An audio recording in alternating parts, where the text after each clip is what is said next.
दोस्तों, राहुल गांधी और सोनिया गांधी दोनों ने कभी सपना देखा कि हम देश के प्रधानमंत्री बनेंगे। पहले सोनिया गांधी ने और अब राहुल गांधी को पूरी कांग्रेस प्रधानमंत्री देखना चाहती है। लेकिन जिस तरह से नेशनल हेराल्ड मामले में ये फंसे हैं, उसी मामले की अगर बात करूं तो अगले 6 साल तक तो राहुल गांधी के लिए अब कोई चांस दिखाई नहीं दे रहा है कि वो प्रधानमंत्री क्या देश का सांसद भी बन सकता है। और सोनिया गांधी के साथ भी अब यही होने जा रहा है, क्योंकि नेशनल हेराल्ड के घोटाले में मां बेटे दोनों के दोनों जेल जाने वाले हैं और ये सजा इतनी होगी कि उनकी लोकसभा की सदस्यता भी जाएगी। मैडम सोनिया की राज्यसभा की भी सदस्यता जाएगी, ऐसा कानून के जानकार सुब्रमण्यम स्वामी का दावा है। और आपको बता दूं कि वो इसलिए कह रहे हैं कि पीएमएलए की जो धाराएं हैं उसके तहत ये नियम है कि 2 साल से अधिक का अगर किसी को सजा मिलती है तो उसकी जो सदस्यता है लोकसभा या राज्यसभा की वो तो जाएगी ही जाएगी। उसके अगले 6 साल तक वो चुनाव नहीं लड़ पाएगा। और ये इनके साथ होने वाला है, क्योंकि घोटाला इतना बड़ा है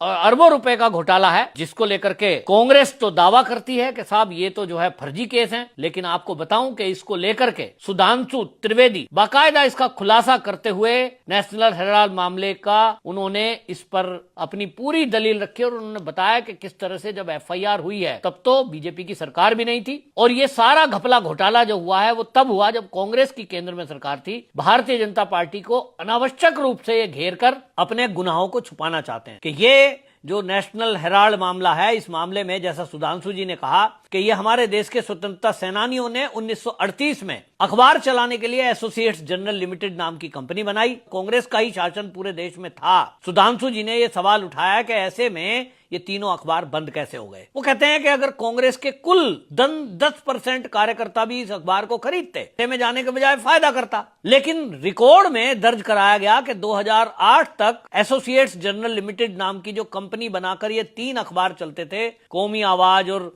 नवजीवन और हेराल्ड नाम का, इस पर 90 करोड़ रुपए का कर्जा हो गया, घाटा दिखाया गया। और मजे की बात यह कि 2010 में कांग्रेस का कर्जा, जो कांग्रेस की कंपनी है ना, ये कांग्रेसियों की कंपनी, 2010 में एक दूसरी कंपनी बनाई गई यंग इंडिया लिमिटेड और वो सारा कर्जा कांग्रेस ने माफ कर दिया 90 करोड़ और 50 लाख में ये कंपनी का अधिग्रहण हो जाता है। 76% शेयर सोनिया गांधी राहुल गांधी के पास, बाकी के शेयर मोतीलाल वोरा, ऑस्कर फर्नांडीज और सैम पित्रोदा। और यही घोटाला हुआ है।